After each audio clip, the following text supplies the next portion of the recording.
Welcome to exam विवेचना। तो दोस्तों, आज का जो ये लेक्चर है आपके लिए बेहद ही ज़्यादा महत्वपूर्ण होने वाला है। क्यों? क्योंकि यहाँ पर मैं आपको कुछ एक ऐसी गलतियाँ बताऊँगा जो आप हर बार परीक्षा में कर लेते हो। ठीक है?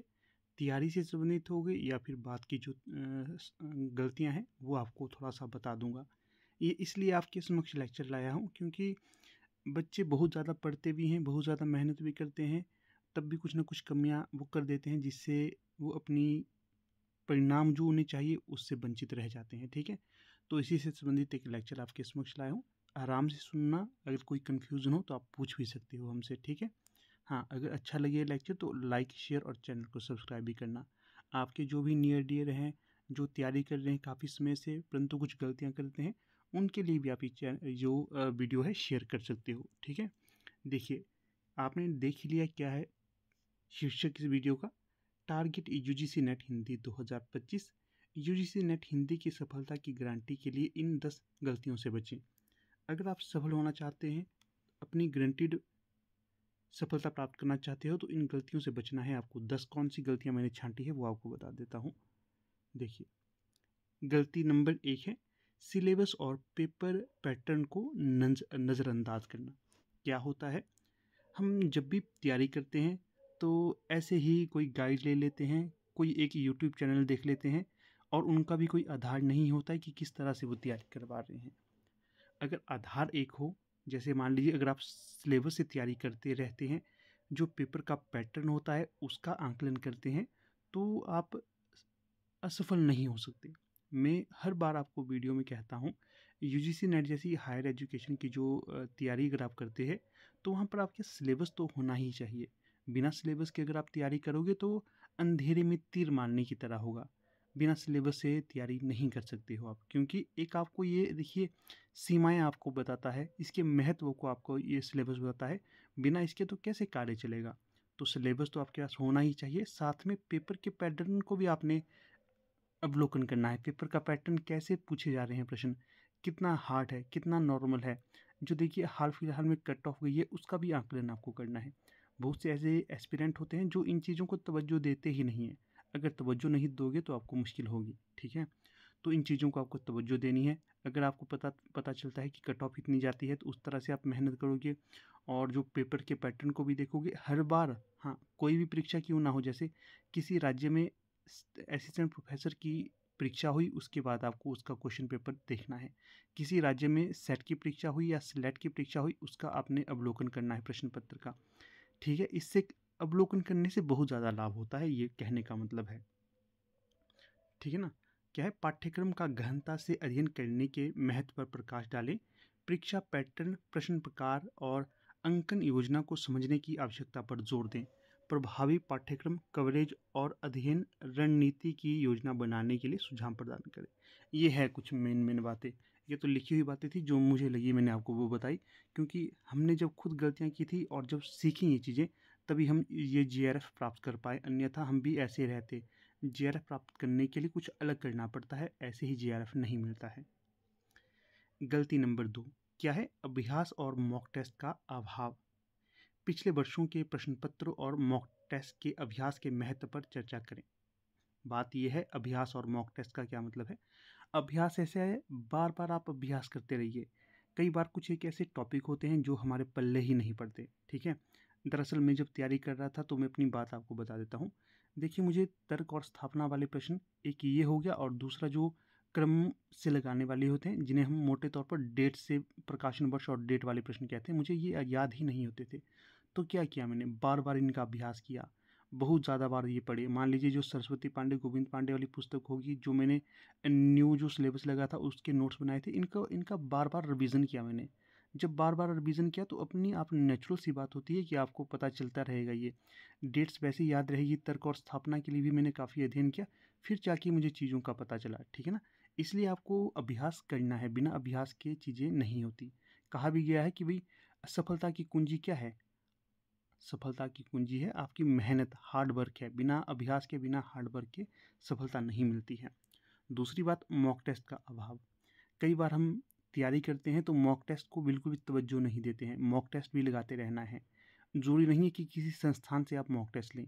आप देखिए कोई भी पुस्तक लेते हैं, उसके अंत में वहाँ पर मॉक टेस्ट अवेलेबल होते हैं, तो आप उनको मॉक टेस्ट के तौर पर लगा सकते हो। एक अपनी जैसे मान लीजिए दृष्टि हो, किसी का अरिहंत हो, कोई भी बुक हो, तो उसके अंत में इस तरह के मॉक टेस्ट उपलब्ध होते हैं।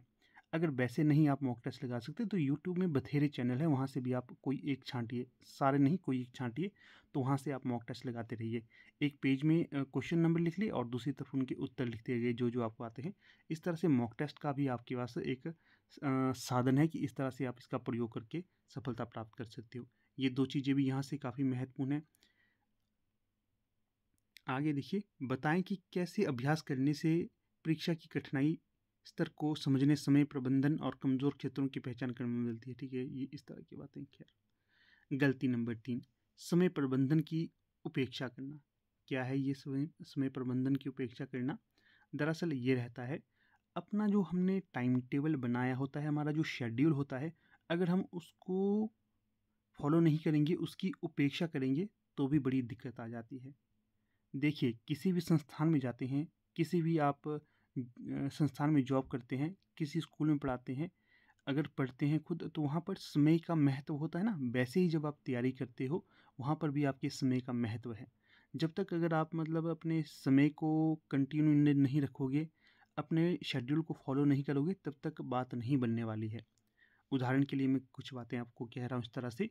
मान लीजिए, आपने जो शेड्यूल, जब भी आप पढ़ते हो ना, उससे पहले आपको शेड्यूल बनाना ही, बिना शेड्यूल के नहीं पढ़ना है, क्योंकि शेड्यूल आपको बताता है कि क्या क्या आपकी सीमा है, कितने समय तक क्या पढ़ना है, क्या छोड़ना है, क्या नहीं छोड़ना है, ये सारा शेड्यूल बताता है। शेड्यूल आपको बनाना ही है। शेड्यूल से मतलब टाइम टेबल। ठीक है, देखिए, अगर आप अपना टाइम टेबल बनाओगे कि दिन में आपने 10 घंटे तैयारी करनी है, 10 घंटे पढ़ना है, तो उस टाइम टेबल में आपने हर एक चीज़ को महत्व दिया होता है। उदाहरण के लिए आपने फर्स्ट पेपर को भी 2 घंटे दिए हैं, उसी के साथ सेकंड पेपर को आपने 8 घंटे दिए हैं। 8 घंटे में भी आपको सिर्फ एक ही चीज़ नहीं, अगर पढ़ने लगे तो आपने पूरा आदि काल ही नहीं पढ़ना है, साथ में आपने भक्ति काल भी पढ़ना है, रीति काल भी पढ़ना है, आधुनिक काल भी पढ़ना है। आधुनिक काल तो देखिए कितना महत्वपूर्ण है कि इसके कई भाग हैं, कई विभाग हैं, तो हर एक भाग को आपने वहाँ पर ध्यान देकर पढ़ना है। जैसे छायावाद से काफ़ी ज़्यादा प्रश्न पूछे जाते हैं, तो छायावाद को आपने टच करना है, बार बार वहाँ से रिवीजन करना है। जो नया पाठ्यक्रम है उसको भी पढ़ना है। हर एक चीज़ को टाइम टेबल के अनुसार से फॉलो करना है, नहीं तो मुश्किल हो जाएगी। इसलिए जो ये चीज़ें कह रहा हूँ ना, ध्यान रखनी है ये आपने। दूसरी सबसे महत्वपूर्ण बात यह है कि जब भी आप पढ़ते हो, ऐसा नहीं करना है कि टाइम टेबल आपने बना दिया, आज आपने टाइम टेबल बना दिया तो कल क्या करेंगे, या फिर आज से क्या करेंगे। आज तो पढ़ लिया भाई साहब ने 14 घंटे, और कल क्या कर लिया, कल आपने 10 घंटे पढ़ा, परसों क्या किया, परसों आपने 6 घंटे पढ़ा, चौथे क्या किया, चौथे आपने 2 घंटे पढ़ा, और पाँचवें क्या किया, बिस्तर पकड़ लिया, भाई मैंने नहीं पढ़ना। ऐसे भी चीज़ नहीं चलती है। पूरा जो आपने टाइम टेबल बनाया है उसको कंटिन्यू करते जाना है। हाँ, आपको पता है ना, जो पिरामिड शैली बनी होती है ना, तो उसमें आपने कैसे चलना है, नुकीली चीज़ से विस्तृत तरीके की तरफ आना है। जो पिरामिड की चोटी होती है, नुकीली चोटी, वहाँ से आपने नीचे नीचे को आते जाना है। ऐसा नहीं करना है कि पिरामिड की जो तल से आप ऊपर चोटी पे जाएं, वैसा नहीं करना आपने। क्या करना है, पहले आप मान लीजिए टाइम टेबल सेट कर दिया आपने, उस टाइम टेबल में इतना करिए कि पहले आपको जब भी आप स्टडी करने बैठें, आपको बोझ ना लगे। ठीक है, इसलिए शुरू में तो बोझ लगता भी नहीं है, क्योंकि जब जोश जोश में आ जाते हैं ना, तो बोझ नहीं लगेगा। तब लगेगा कि नहीं, हम भाई 12-12 घंटे ही पढ़ेंगे, 18-18 घंटे पढ़ेंगे। ऐसा नहीं होता है। आप जब भी पढ़ने बैठे, पहले ये टाइम टेबल बनाएं कि आपका 4 घंटे का टाइम टेबल हो। 4 घंटे जब आपका कंटिन्यू चलता रहे, फिर करिए 5 घंटे। 5 घंटे के बाद क्या करिए, 6 घंटे करिए, 6 के बाद 7, 8, 9, इस तरह से अपना समय बढ़ाते जाइए। ठीक है ना, ये होता है एक बिल्कुल सही तरीका, उचित तरीका होता है अपने टाइम टेबल को बढ़ाने का, अपनी सीटिंग को बढ़ाने का, अपने जो याद करने के तरीके को बढ़ाने का। ये आपने समय का पूरा ध्यान रखना है। ये जो छोटी छोटी चीज़ें आपको लग रही हैं, परंतु अगर आप इनका फॉलो करोगे, इनको कंटिन्यू रखोगे अपनी स्टडी में, तो आपको बहुत ज़्यादा लाभ इनसे मिलेगा। ठीक है, आगे देखिए, गलती नंबर 4 क्या है, शुक्ल जी के इतिहास के महत्व को नज़रअंदाज करना। हाँ, बहुत से ऐसे एस्पिरेंट होते हैं जो आचार्य रामचंद्र शुक्ल के हिंदी साहित्य के इतिहास को लेते ही नहीं है। मेरे कई मित्र हैं, उन्होंने नहीं लिया। जब उनको जोर देकर कहा कि शुक्ल जी का इतिहास है ना, एक आधार है, अगर इसको नहीं पढ़ोगे आप तो नहीं चलेगी बात। कौन कौन सी पुस्तकें पढ़ेंगे, मैं बता देता हूँ, वैसे बोलनी नहीं चाहिए। देखिए, सरस्वती पांडे, गोविंद पांडे वाली पुस्तक एक होगी उनके पास, और नया पाठ्यक्रम भी वो पूरा टच नहीं करते हैं। कौन सी पढ़ेंगे? या तो दृष्टि की ले लेंगे या फिर जो अरिहंत वाली है वो लेंगे। इन 2 पुस्तकों को लेकर वो सोचते हैं कि वो नेट जेआरएफ निकाल देंगे। बड़ा मुश्किल है, ऐसे नहीं चलती है बात। आपको जब भी तैयारी करनी है तो पूरा एक आपके पास जो आधार पुस्तकें हैं वो आपके पास होनी ही चाहिए। जैसे मैं इस चीज़ से मैं आपको मना नहीं कर रहा हूँ कि सरस्वती पांडे, गोविंद पांडे महत्वपूर्ण नहीं है। दृष्टि की जो गाइड है वो महत्वपूर्ण नहीं है। जो अपनी अरिहंत की गाइड वो महत्वपूर्ण नहीं, वो भी महत्वपूर्ण है। मैंने आपको वीडियो भी बना के दी है, आप देख सकते हैं। ठीक है ना? आपको लिंक मिल जाएगा डिस्क्रिप्शन बॉक्स में या फिर वीडियो के एंड में, उसको आप ज़रूर देख लेना। क्या है बात कहने की? बात यह है कहने की, आपके पास देखिए सारी की सारी पुस्तकें होनी चाहिए जो मैंने बताई है। जैसे मोटे तौर पर आचार्य रामचंद्र शुक्ल का हिंदी साहित्य का इतिहास तो होना ही चाहिए। दूसरा, जो गाइड के तौर पर सरस्वती पांडे, गोविंद पांडे की जो पुस्तक है वो भी होनी चाहिए। तीसरी क्या है, जैसे गाइड के तौर पर जो नया पाठ्यक्रम है, उदाहरण के लिए मैं बात करूँ, चाहे आप दृष्टि वाली ले लीजिए, चाहे अरिहंत वाली लीजिए, इनमें से कोई लीजिए। ये 3 तो आपके पास ऑलरेडी होनी चाहिए और अपने नोट्स भी तैयार किए होने होने चाहिए आपने। फिर इनका आप समय समय पर अवलोकन करते रहोगे, आपको बहुत ज़्यादा लाभ मिलेगा। अभी देखिए आपके पास समय है, जो पूरा पाठ्यक्रम आपको नया लगा हुआ है, उसे ऐसा करिए धीरे धीरे पढ़ने की कोशिश करिए। अब ये नहीं समझना कि ज़्यादा आपने सोचना समझने बैठना उसे। आप ये करिए कि कवर करते जाइए। अपना सरस्वती पांडे, गोविंद पांडे पढ़िए, रामचंद्र शुक्ल को पढ़िए, जो गाइड है न्यू पाठ्यक्रम पे आधारित उसको भी पढ़िए। साथ में जो अलग से नया पाठ्यक्रम जो लगा है, ऐसा होता है ज़्यादा आप हार्ड कॉपी के लेने की आवश्यकता नहीं है। सॉफ्ट कॉपी आपको यूट्यूब और गूगल पे मिल जाएगी। पीडीएफ वगैरह हमने भी अपने टेलीग्राम ग्रुप में सेंड कर दिए, उनको पढ़ने बैठें आप थोड़ा एक्स्ट्रा टाइम लगा के ना। फिर यही समय है, अभी आप उनको पढ़ोगे तो आगे आपको पढ़ने की आवश्यकता नहीं होगी, उनकी मोटे मोटे तौर पर रिवीजन करने की ही आवश्यकता होगी। अगली जो गलती है यहाँ पर, mistake 5, lack of proper revision. हाँ, जब आप पढ़ते हो, बहुत बार ऐसा होता है, कई बार हमने भी शुरू शुरू में ऐसी गलतियाँ की थी कि बहुत ज़्यादा पढ़े हम, ठीक है ना, पेपर से पहले पहले। और जब पेपर के लिए 2-1 महीने का समय रह जाता है, 2 महीना 1 महीना, उस समय हमारे हाथ पाँव फूल जाते हैं। डर लगता है कि नहीं यार, अब तो नहीं बनेगी बात, रिवीजन नहीं हो पाता है। हम आगे दौड़ आगे दौड़ते हैं, पीछे चौड़ने वाली बात करते हैं, मतलब पीछे छोड़ने वाली बात करते हैं। ऐसा नहीं करना है। जब आपकी परीक्षा नज़दीक हो तो पीछे जो आपने पढ़ा है, जो आपने नोट्स बनाए हैं, जो भी आपने अंडरलाइन किया है, उसका फिर से रिवीजन करिए। ये काफ़ी महत्वपूर्ण होता है। रिवीजन बेस्ट है स्टडी को क्रैक करने के लिए। बार बार बोलता हूँ, रिवीजन रिवीजन रिवीजन, ये रिवीजन करते रहिएगा। जब भी आपकी नेक्स्ट परीक्षा होगी तो वहाँ पर ये आपके लिए फ़ायदेमंद साबित होगा। बिना रिवीजन के तो बात चलती ही नहीं है। रिवीजन तो काफ़ी महत्वपूर्ण है। बात ये बोलने के लिए छोटे छोटे शब्द हैं, रिवीजन, सेल्फ कॉन्फिडेंस, सिलेबस और जो टाइम मैनेजमेंट, परंतु बात शब्द छोटे छोटे हैं, परंतु जब आप इन पे अमली जामा पहनाओगे ना, फिर आपको इनके महत्व का पता चलेगा कि कितने महत्वपूर्ण ये चीज़ें थी। ठीक है? तो इसका रिवीजन का भी आपने ध्यान रखना है, अधिक से अधिक रिवीजन करना है। ये नहीं करना है कि आपने 200 पेजों के नोट्स तो बना दिए अपने नोट्स, और पढ़े सिर्फ 10 पेज, ऐसी थोड़ी बात होती है। अगर आप ऐसी गलती करते हैं तो जो आपका अमृत है, ये आप उसे नाली में बहाने का काम करते हैं। जो भी नोट्स आप तैयार करते हो, जो भी आपने अंडरलाइन किया है किसी बुक में, उसको फिर से मंथन करिए, उसको पढ़िए, उसका रिवीजन करिए, क्योंकि बिना रिवीजन के बात नहीं बनती है।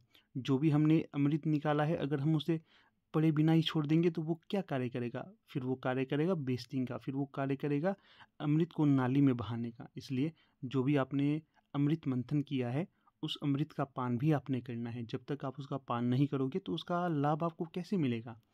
तो अमृत का पान करोगे तो भी आपको उसके महत्व का, उसकी जो पावर का पता चलेगा।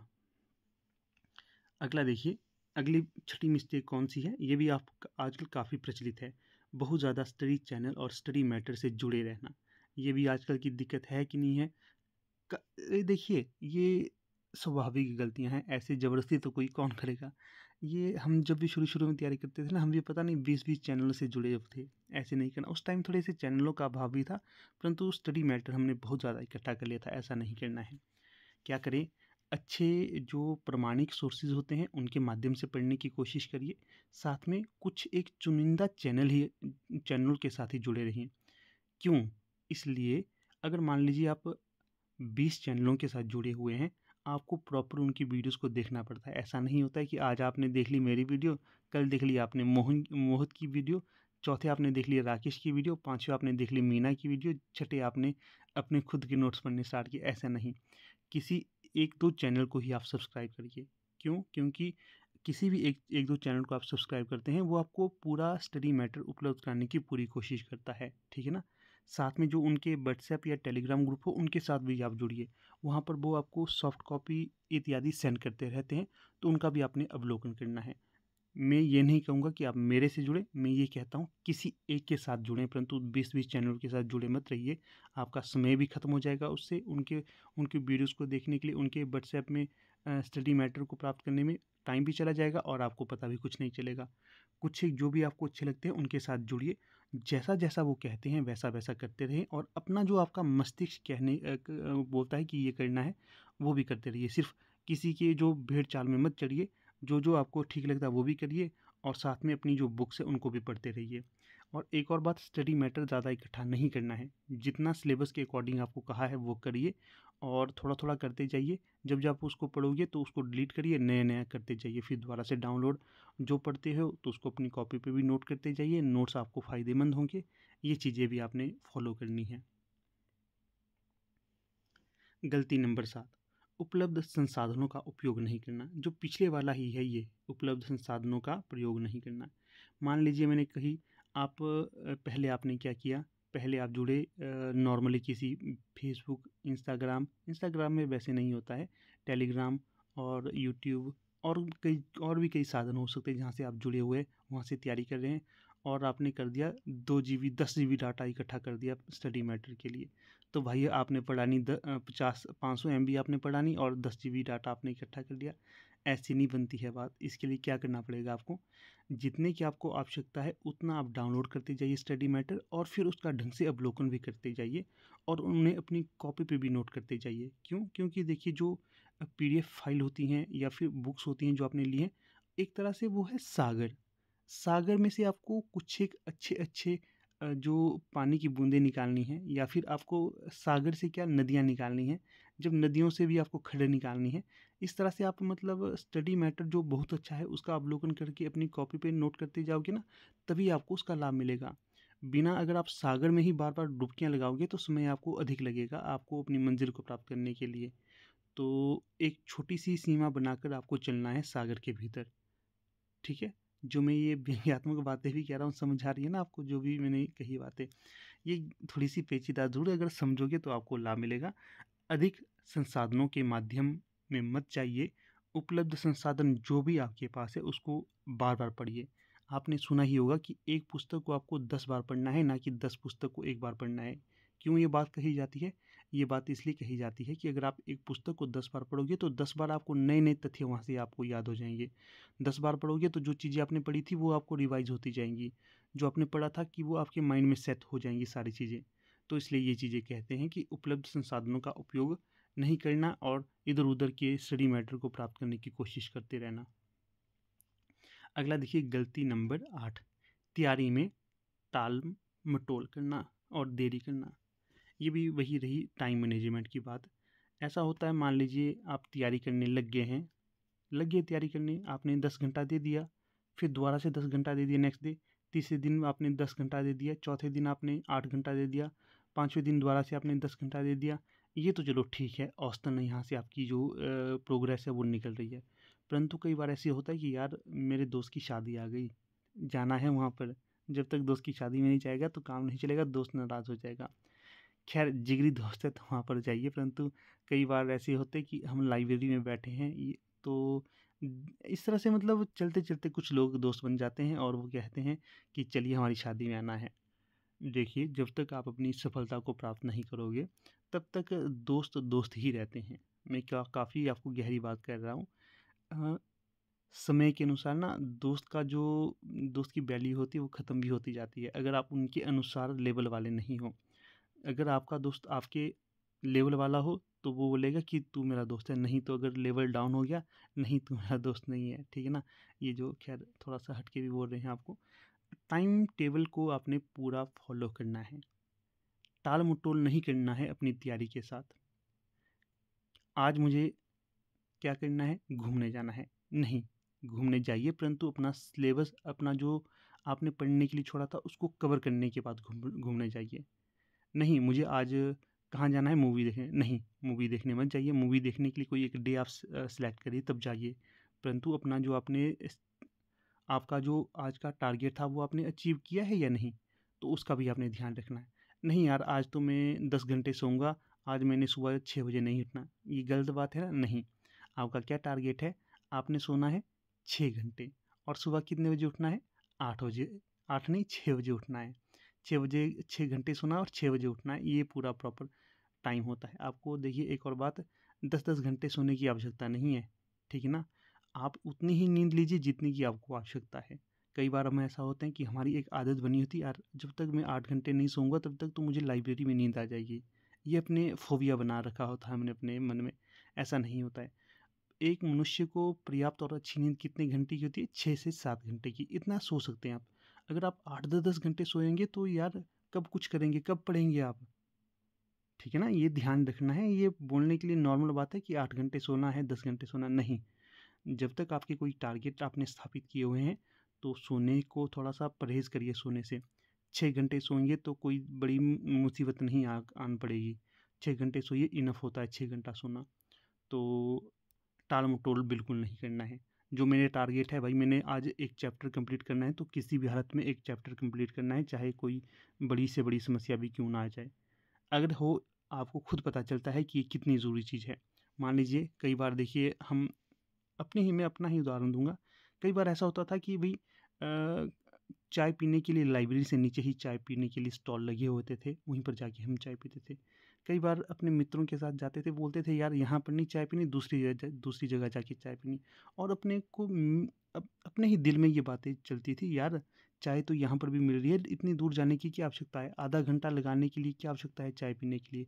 जब आप चाय पीने के लिए 5 मिनट में फ्री हो सकते हो चाय पी के, तो आधा घंटा लगाना सही है या गलत है। दिल बोलता था कि ये गलत है, हमें ऐसा नहीं करना है। तो अपने दिल की आवाज़ सुननी है आपने, ठीक है ना। टाल मटोल और देरी से बचना है। अगला देखिए, आत्मविश्वास की कमी। ये भी काफ़ी महत्वपूर्ण चीज़ है, इसके बिना तो कार्य चलता ही नहीं है। जब तक आपके अंदर एक सेल्फ कॉन्फिडेंस नहीं होगा, आत्मविश्वास नहीं होगा आपका बिल्ड, तब तक आप कुछ कर नहीं सकते हो।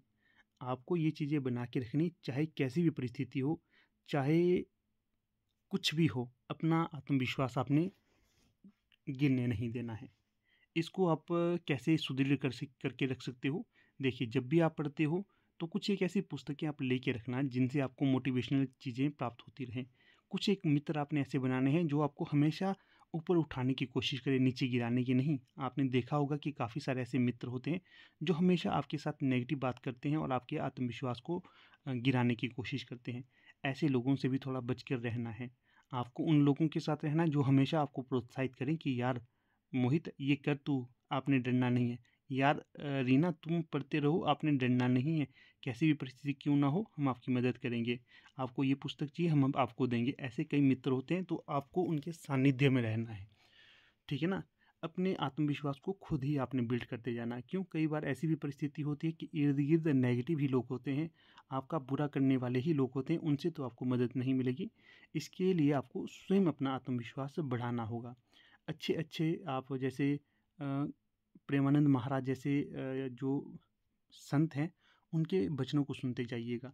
और भी जो आपको अच्छे लगते हैं उनको सुनते जाइए। ओशो हो गया, किसी को ओशो अच्छा लगता है, किसी को महात्मा बुद्ध अच्छा लगता है, किसी को भगवान श्री कृष्ण अच्छे लगते हैं, किसी को प्रभु राम लगते हैं। जो भी आपको मोटिवेशनल चीज़ें प्राप्त प्रदान करें, उनसे वो चीज़ें प्राप्त करते रहें, ठीक है ना।